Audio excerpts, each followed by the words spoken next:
Article 13, Mitigating Circumstance. The following are mitigating circumstances.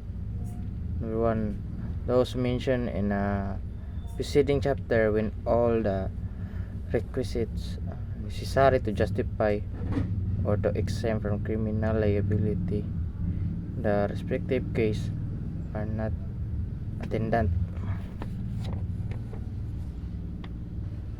That the offender is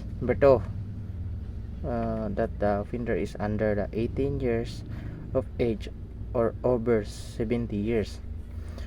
In the case of the minor, he shall be proceed against in accordance with the provision of Article 80.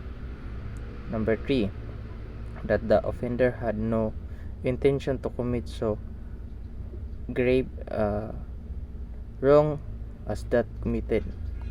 Number 4, that sufficient provocation or threaten on the part of the offended party immediately precede the act. Number 5, that the act was committed in immediate vindication of a grave offense to the one committing the felony, his spouse, ascendant, or relatives by affinity with the same degree. Number 6, that of having act upon an impulse or powerful as a naturally to have produced a passion or of faction.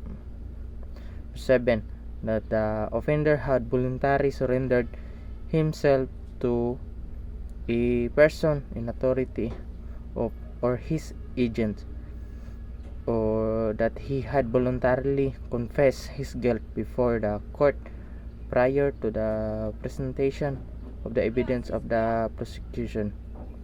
Number 8, that the offender is deaf and dumb, blind, or otherwise suffering some physical defect which does restrict his means of action, defense, or communication with his fellow beings. 9, such a illness of the offender as would diminish the exercise of the willpower of the offender without however depriving him of the consciousness of his act. Number 10, and finally, any other circumstance of the similar nature in analogues to those above mentioned.